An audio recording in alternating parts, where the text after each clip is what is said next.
gracious, Henry. A prisoner in the Don jail crafted a bomb and used it to destroy one of the walls. My, oh my. How many escaped? Dozens, it says. God knows what sort of havoc they'll wreak on the city, or if we'll even be able to catch them all again. George, we're the Toronto Constabulary. We won't rest until we've caught every last one. You're absolutely right, Higgins. In fact...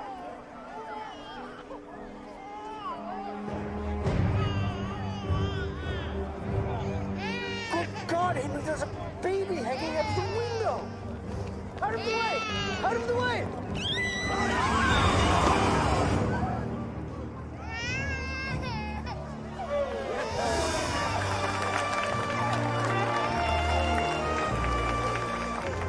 The baby was hanging right out of the window. You should have seen it. If we'd been there a moment later, would have crashed to the ground. Thank goodness for George Krábtry. Yes. No. Any one of you would have done the same, if you could. Marvelous work, George. You saved a life today. Yes, I suppose I did. Thank you, Detective. But what is life? Is the life of a child really more valuable than that of the noble fern?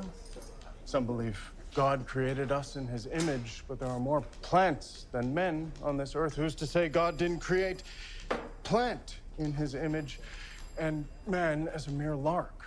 I believe the detective is calling me. Oh, fiddlesticks. Sir? Huh? What's that? It's my latest invention, but it isn't working. What does it do?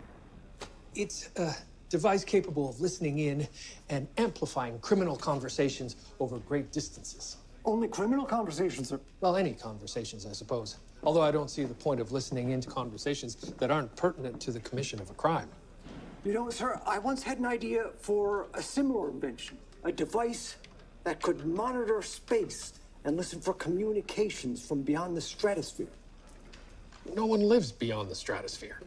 Perhaps, sir. Or perhaps we're just not listening. George, it works. You're welcome. Sir, there's been a problem at the National Bank. Good Lord. Someone's used a bomb to breach this vault. I'm not sure about that, sir. No blast residue. You're right, George. No sign of a fire or incendiary device. Perhaps the thieves used a wrecking ball. I'm not sure about that either, sir. Someone's robbed this bank using a cannon. That's right, a cannon. He set it off and an onyx orb flew like a speeding train, bringing the wall crashing down. And you saw this? Yes, sir. I was sitting right here, imbibing in a refreshing bottle of ale. What time was this? Couldn't have been before 3 a.m. in the morning. And how many thieves were there? Only one, sir. One man, wheeling a cannon through the streets of Toronto. How was he able to make off with all the money while managing such a cumbersome weapon? I know, sir. He wasn't wheeling the cannon. It was of his purse. How was the thief carrying this cannon? It was attached to his arm. An entire cannon. How was he able to lift it? This was not just any man, sir. He was a mechanical man. His arms composed not of flesh, but of wrought iron. Right. If we have any more questions, we'll let you know. Hey. I take it you're not convinced by his story? No. Sir, you're not the only person on the planet who can invent things. Perhaps this mechanical man is your villainous counterpart. An ordinary man committed this robbery, George. Just like every other robbery in the history of the world. We just need to find out who. Sir, what about the bombing at the Don jail? Perhaps the man who made that bomb has also made some sort of mechanical suit of armor that allows him to break through walls and rob banks at will. A fanciful idea, George, supported not by fact, but by a town drunk. I intend to stick with the evidence. Well, I hardly think a mechanical man made of metal is going to leave behind finger marks. Prices have never been lower, Thomas. Verna Jones bought one at Eaton's just last week. What do we need a refrigerator for? To keep things cold. Like what? Meats, cheeses. Why do we need to keep them cold? They're gonna end up in the oven anyway. You only want one because Verna Jones has got one. Thomas, you are impossible. I'll leave the Eaton's catalog out for you tonight. Oh, bloody hell. Sir, we've just returned from the National Bank, but we've yet to identify a suspect. However, we believe it could be a mad metallurgist and that the whole thing could be connected to the breakout at the Don jail. Where am I gonna find the money to buy a refrigerator? Sir, we were discussing the bank. What's to discuss? Solve the case.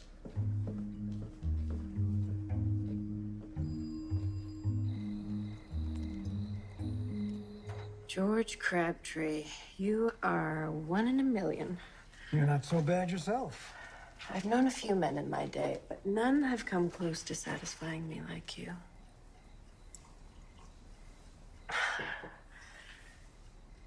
Let's make love all night. Effie, I have to go through these files you brought from the Crown Attorney's office.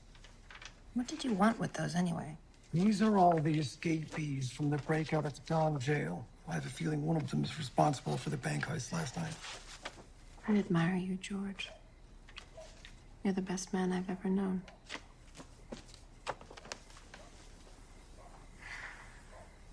What is it? Nothing. It's just that I know your heart will never truly be mine. Effie, what are you on about? You know it's already yours. No, don't you see? Your heart belongs to justice. Oh, Effie. Sir, I've got it. Dr. Virgil von Zrill. He was a brilliant inventor until he was arrested for stealing from the doctors in his employ. What about him? Sir, he's one of the escapees from the Don jail.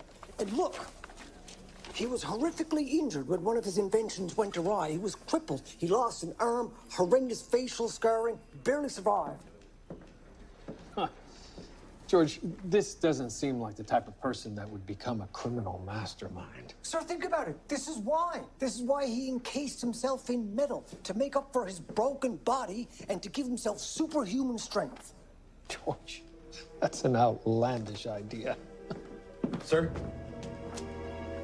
There's been another robbery. I've never seen anything like it. A mechanical man, 7 feet tall, wielding a mighty cannon. Do you mean to say he was carrying a cannon? It was a part of him. Where an ordinary man would have an arm, he had a cannon. Thank you very much, miss. Dear Lord, George, you were right. Why didn't I listen? Your mind is so often one step ahead. Damn my intransigence. Sir, don't be hard on yourself. We all miss things from time to time. Sir, there's something I haven't told you about Dr. Virgil von Zrill. At his trial, when he was convicted, he vowed vengeance, not just on the city of Toronto, but indeed on all of Canada. Sir, I fear these bank heists are just the beginning. Revenge on all of Canada. And George, that would mean... We have to warn the Prime Minister. It could be dangerous. Dangerous, sir? I don't know the meaning of the word.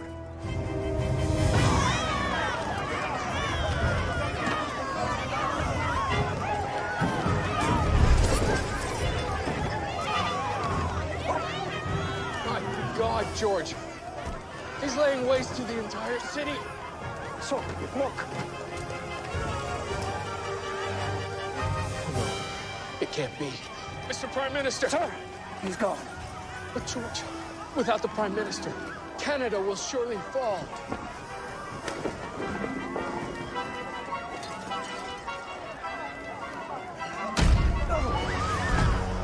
You devil! You may have taken the Prime Minister, but you'll never take Station House 4 of the Toronto Constabulary! And you spent months writing that travesty? Sir, the publishers quite like it. I've had several offers already. It's an amusing yarn, I suppose. But what are you trying to say about the inspector's character? He's a henpecked drunk. Well, Crabbtree, let me tell you, it's all right making Murdoch into a bit of a ninny and Watts a bookish bore, but I wear the trousers in my household. A drop of whiskey never stopped me from running a tight ship. Sir, when one creates a work of fiction... His name is Breckenridge, and he's from Lancashire. Sir, what did you think of the ending? I'm having misgivings about it. It's a bit much. Sir, George, where is the inspector? He's on holiday. He's back tomorrow. He's enjoying the company of a lady friend. Oh, right, Miss Mandelbaum. Well, then perhaps you'll want to join me, sir. There's been an incident down on River Street. A carriage carrying prisoners has been held up and the convicts are on the run. Come on, Buglugs. Let us remind you how a real station house is run. The ninny and the drunk. He had a rifle. There was nothing we could do. He took my keys, opened the back door, and started letting them out one by one. How many prisoners? 11, sir. What did he look like? He was short. Other than that, I can't say. He had a bandana covering his face. Did he communicate with any of the prisoners that he released? By that, I mean, did any of them seem to know him? No, he just let them go when they ran. All right, thank you. Get back to it, of course. Right then. We've got the whole area cordoned off. We've got men down on Queen Street, up on Gerrard. And also we've got officers from Station House 6 patrolling the whole of the river in case any of them try to swim across. Good thinking, sir. They won't get far. Not while I'm in charge. Hey, Krábtri.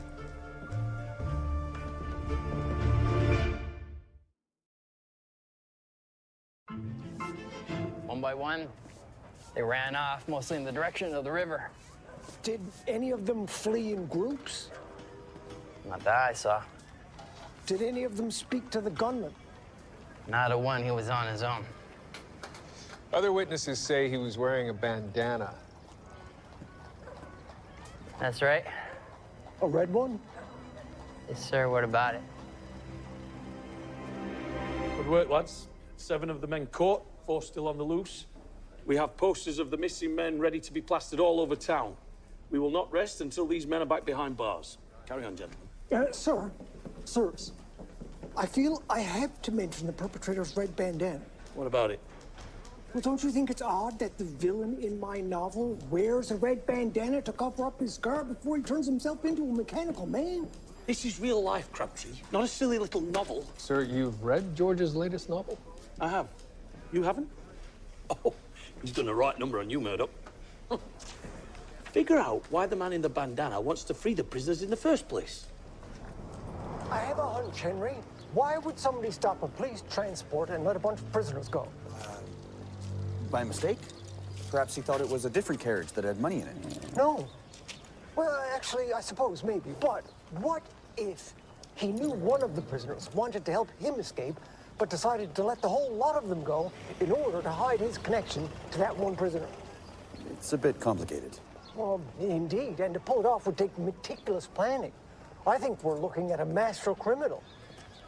So why would a master criminal want to spring a small potato convict? That I don't know yet, but I think we should start by speaking to the greatest criminal mastermind we know. Henry, look at that man. He's wearing a red bandana. Boy, you there, stop!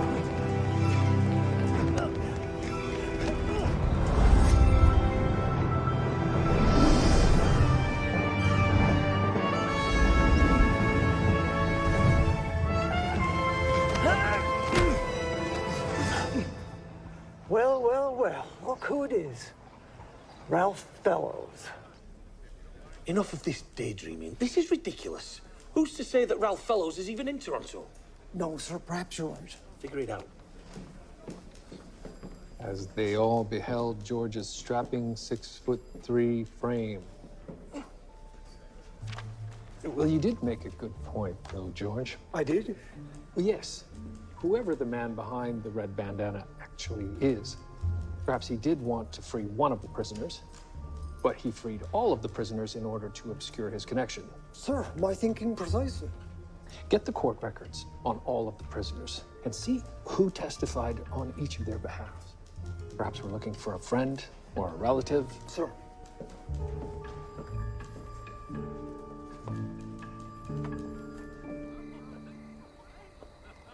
Oh, Effie Krábtri, you are one in a million.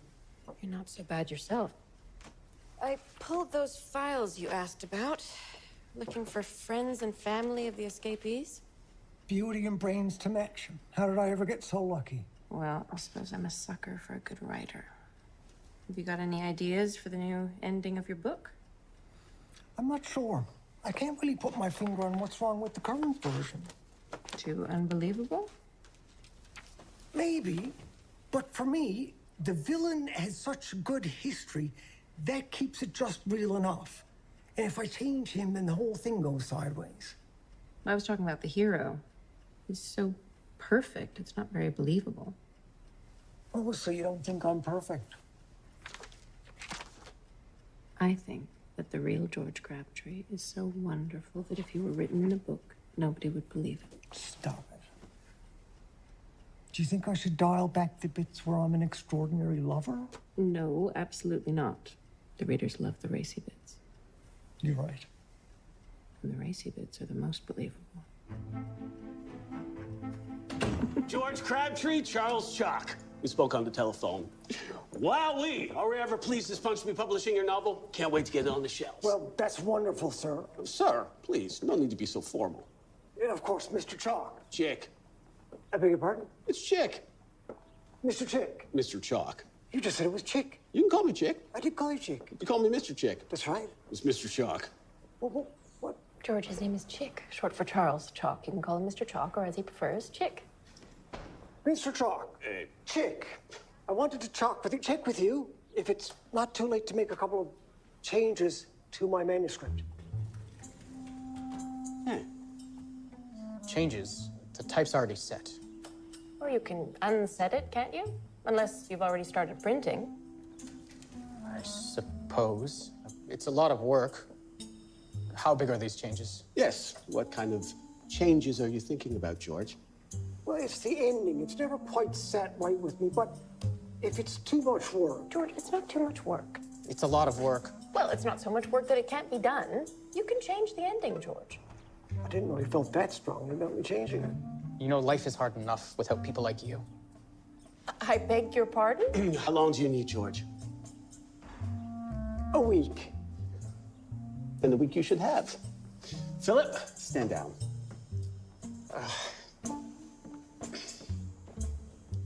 We will publish the best book we can, or my name's not Chick Chalk. My lord, what a sad, bitter man. Did you notice his handkerchief? Whose? Chalk. Mr. Chalk? No? What about it? It was red. Just wondered if... Oh, I'm sure it's nothing. Thank you for buying me some more time. You know, I have half an idea... What's going on? Oh, lad! What's going on? There's been a bank robbery. A bank? I better attend to this. Sir. That's one way to make a withdrawal. Very good, sir. Can I point out this is exactly what happened in my novel? George. Well, it's an awful coincidence, don't you think?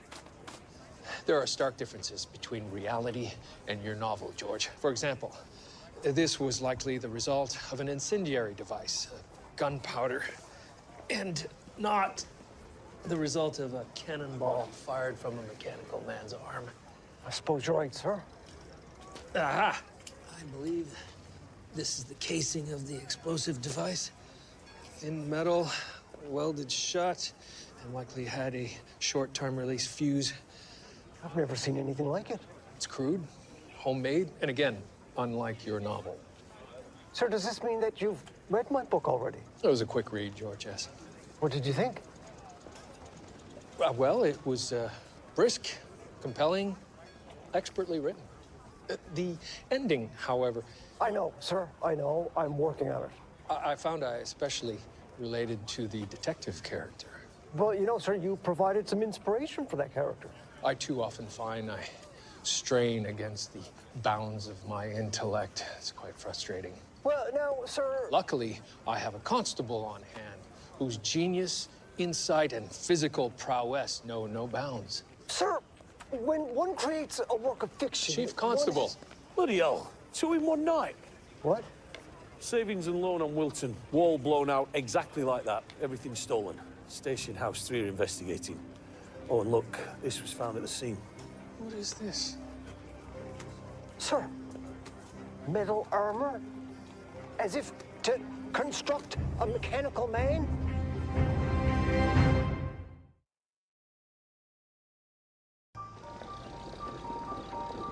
Welcome back, Inspector. There's a lot been happening. So I've gathered. So, no witnesses, no leads. What in God's name is going on, Μέρντοχ? Well, sir, the similarities to George's book are far too much of a coincidence to be ignored. You finished your novel? I did. You're a man of many talents. Please, don't encourage him. And you're saying there's a connection between these crimes and the constable's manuscript? Absolutely, sir. And last night, I was reading through the case files. One of the escapees has connections to a criminal gang who have robbed banks all across Ontario. His name is James David Anderson. Was he ever caught? Sir, still on the run. Prime suspect, then? Well, sir, it is compelling, but how on earth did this Mr. Anderson obtain a copy of George's book?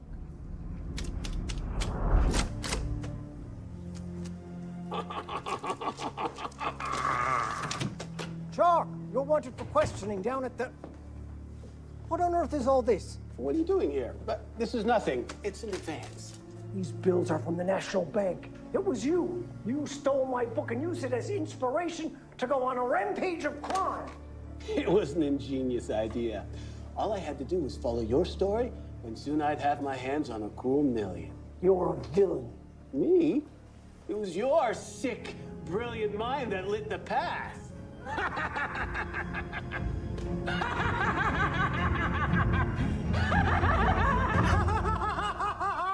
A laugh so maniacal. You're a bloody lunatic, Krábtri, and so is anyone who would copy your book.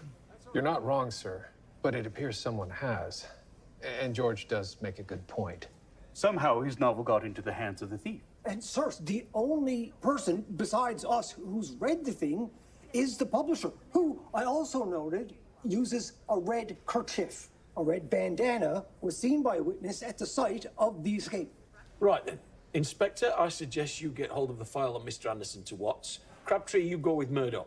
Round up this publisher and anyone else who's read your bloody book. Sir. Oh, George, if you are planning on changing the ending of your book anyway... What's this?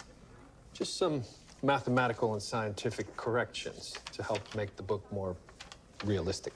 Oh. May I?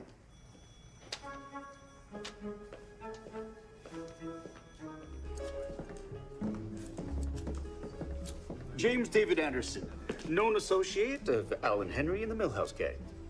The fugitive with a connection to bank robbers?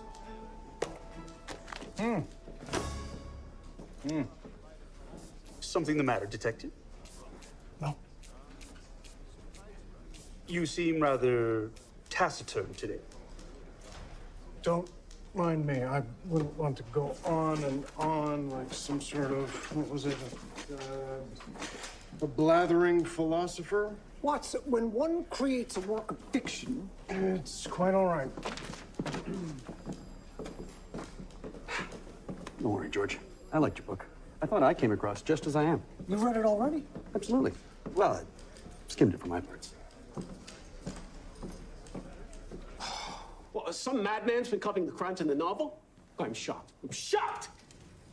It's so fantastical as to be absurd. And yet, somehow, it's true. Given the book hasn't actually been published yet, very few people have had the opportunity to read it. Oh, you can't suspect me. You carry a red handkerchief, do you know? Well, yes, what does that matter? That remains to be seen. Who else have you shown the manuscript to? Well, the only people who have read it are myself and those in my employ. How many is that? Well, there's June, of course. Mr. Abernathy, of course. Of course, there's Philip and Frank and Jeffers. That's it. All right, we'll need all of them to come down to the station house for questioning. Of course. Sir, you don't think this will affect my book getting published, do you?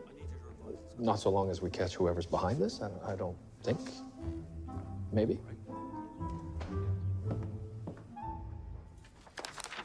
You shared a cell with James David Anderson? What of it? And you were both in the prison transport vehicle that was held up on River Street. I had nothing to do with that. I don't doubt as much, but I wonder if your cellmate did. Why should I know? Did he confide anything in you? No. Was he acting unusually the day of the escape?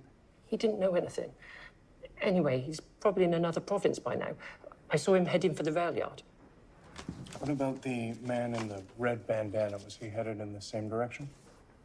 No. Didn't see where he went. But there was one lad who seemed to know him. How so? When he got out, he put his hand on his shoulder, right before he ran off.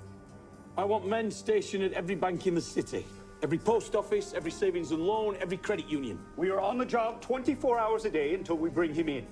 Sir, lads, wait. The mechanical man has been seen nearby. What, passing bloody drunk? No, sir, people as sane as you or I. We're getting calls. The telephone's been ringing off the cradle.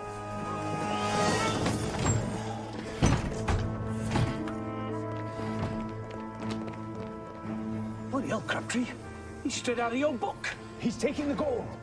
He appears to have some sort of mechanism for launching explosives and not an actual cannon. Sir, may I?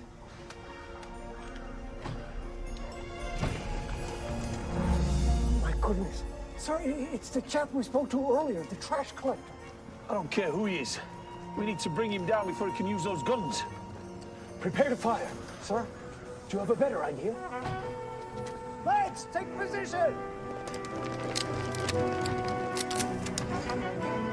Ready? Fire!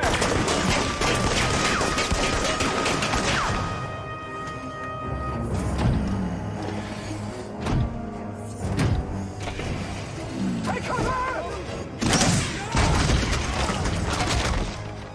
Dear God, he's an invincible killing machine. Our bullets are useless against his armor. This is no time for heroics, lads. Fall back! Fall back!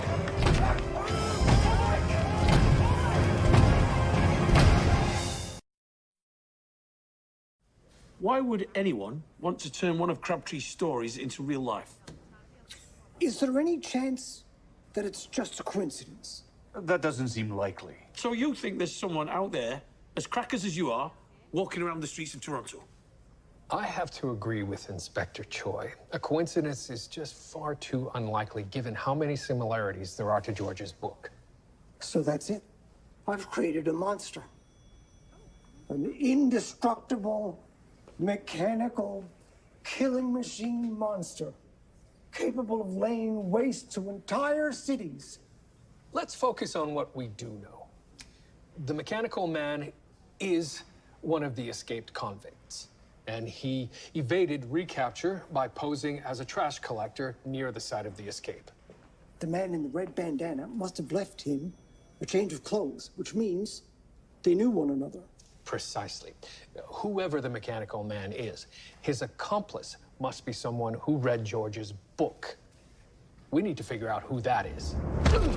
What's the story, trash man? How did you get your dirty mitts on the manuscript? Who gave it to you? Who are you working with? What are you talking about, George? How do you know my name? Come now, there's no need to pretend we don't know one another. We don't know one another. Of course we do. How do you think I got your book? You gave it to me. George? What on earth are you talking about? George.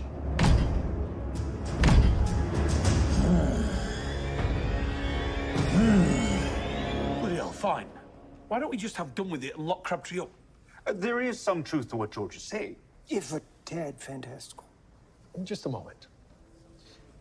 George created this character, and much like we are reflections of our creator, the mechanical man is a reflection of George. That is a make-believe mechanical man. Not whatever maniac is out there terrorizing Toronto.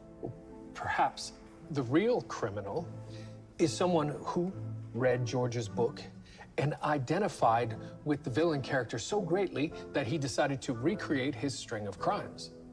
So the secret to the culprit's identity may lie somewhere in George's mind.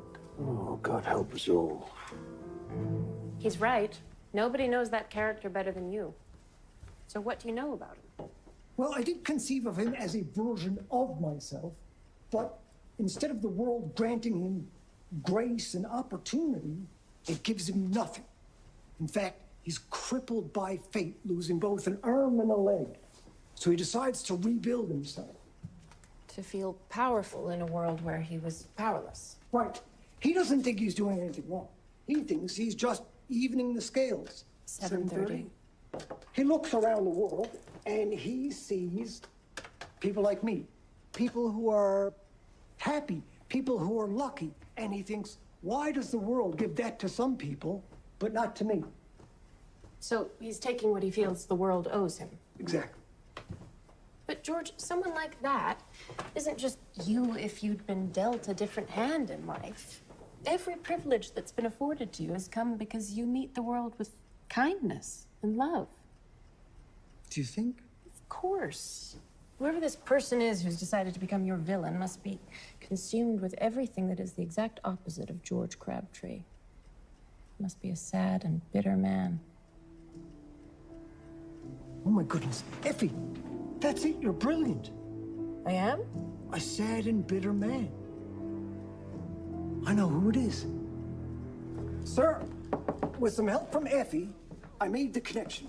I realized that chap who does the typesetting down at the publisher's house, he fits the profile of my villain exactly. His name is Philip Armstrong. Do you have proof it's him? No, sir, but Mr. Armstrong appears in the case files of one of our Don jail escapees. He was a character witness for Vernon Lloyd. They're friends. Brothers. Half-brothers, hence the different surname. But I asked around, and the description of Vernon Lloyd perfectly matches that trash collector we spoke to. And where is this Philip Armstrong now? Sir, he's waiting for us in the interview room. I don't know anything about anything. I never even read that book. Mr. Armstrong, there's no use denying it. We know you read the book. We know you donned a red bandana and released a wagon full of prisoners. One of them, your brother, Vernon Lloyd. We have constables searching for the money at your home right now. They're also searching for your brother. He's not there. So you admit it then? It's true. Yes. Yes, it's all true. Why? Why did you do all of this? My brother always looked out for me growing up. But recently, Vernon fell on hard times. It wasn't his fault. The world never cared much for us, never gave us a thing. So I made a plan for us to commit a robbery. When was this? Last year. I had it all figured out. But it went bad. Vernon got caught, and it was my fault. I was free while Vernon was stuck in jail. So you decided to break him out? Thanks to you. I was actually inspired by your novel. It felt like you were telling my story. Vernon and I, we used to play in our grandfather's metal shop when we were kids.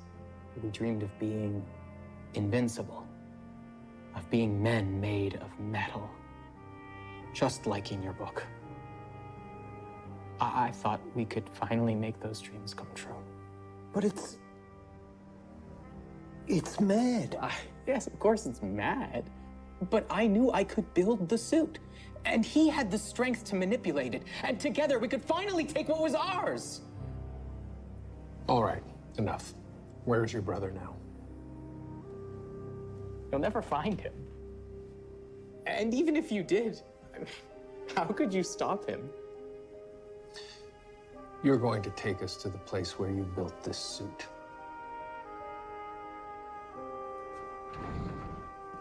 This was Grandpa's old shop.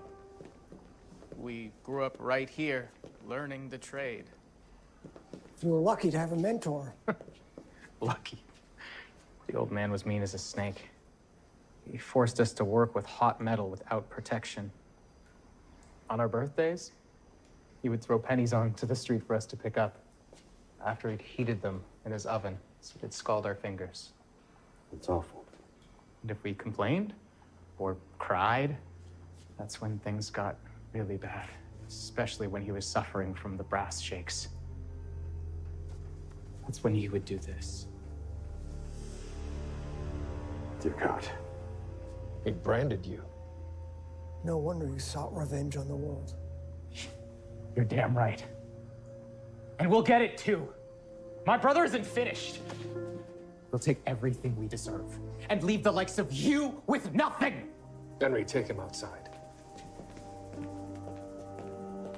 Inspector. Sir? There's no doubt Vernon Lloyd will strike again. We just have no idea where or when. I don't know how we're going to stop him. Our bullets didn't even leave a dent. He nearly killed a lot of us. Yes. I believe we have only one option. Magnets. Magnets. Well, sir, he's made out of metal. We could use magnets to stop him. Yes, ingenious console. Yes, George. A very good idea, but not what I was thinking. We need to fight fire with fire. Detective? We're going to make our own suit.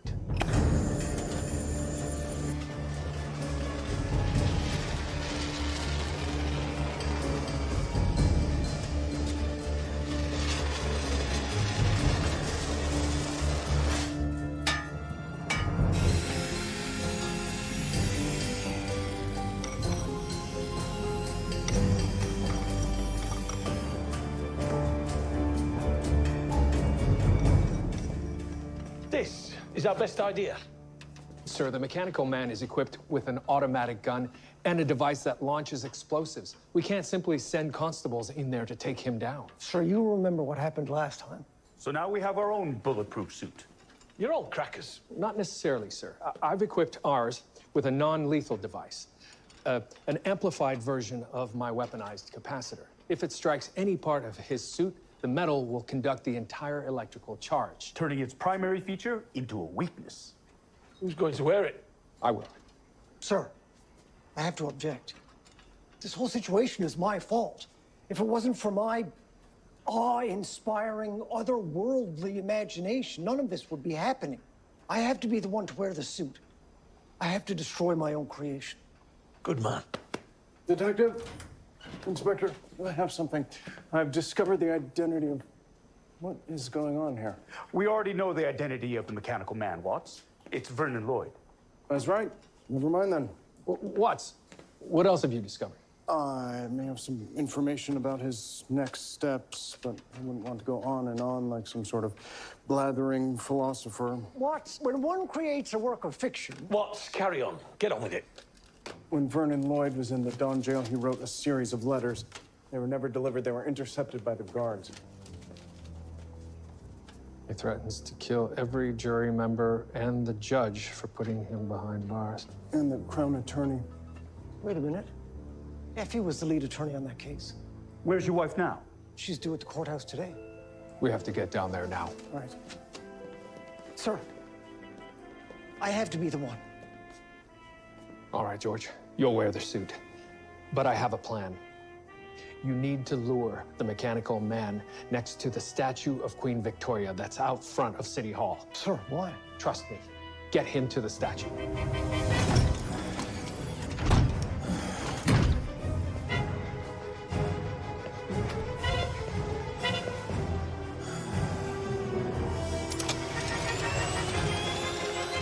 Effie!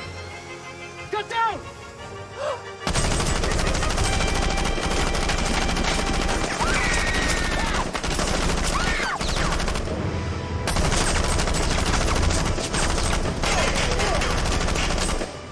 Effie, stay back. George?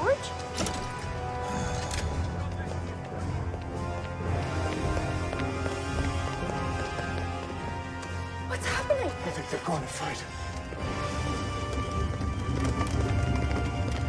Constable George Crabtree, let's do this.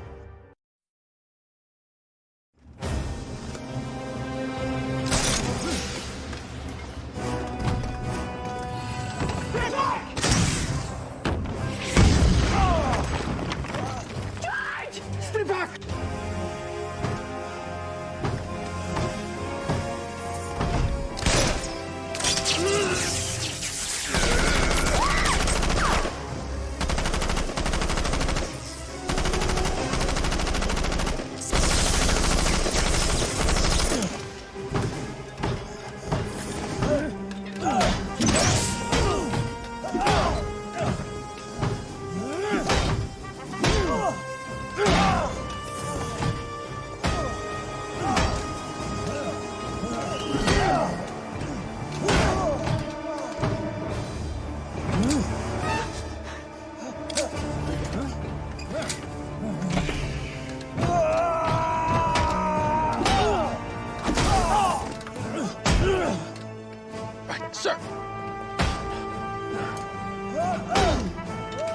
really think this will work? We're about to find out. George! George, the statue! What are you waiting for? It's not close enough.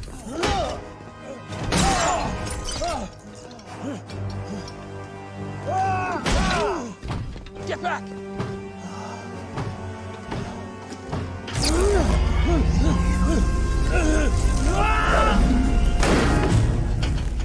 It worked! Shut up. Is that enough? George?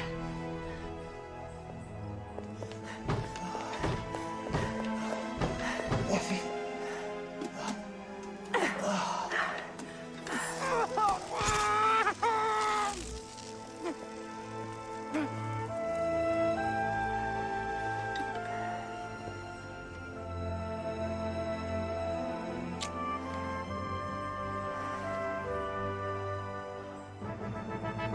Our grandfather always said we would never amount to anything, that we'd be poor our whole lives. Of course, we wanted to prove him wrong. You had the money. You could have simply disappeared. And let them get away with it? Let them get away with locking my brother up, the judge and jury? That horrible lady attorney? She was just doing her job. That woman took away my freedom. All we wanted to do was just feel powerful. And for a moment, we did. And now you'll be going to prison for a long time.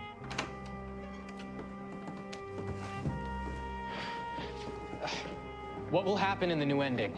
Oh, I've got a couple of ideas. I'll send you a copy. You can read it in yourself.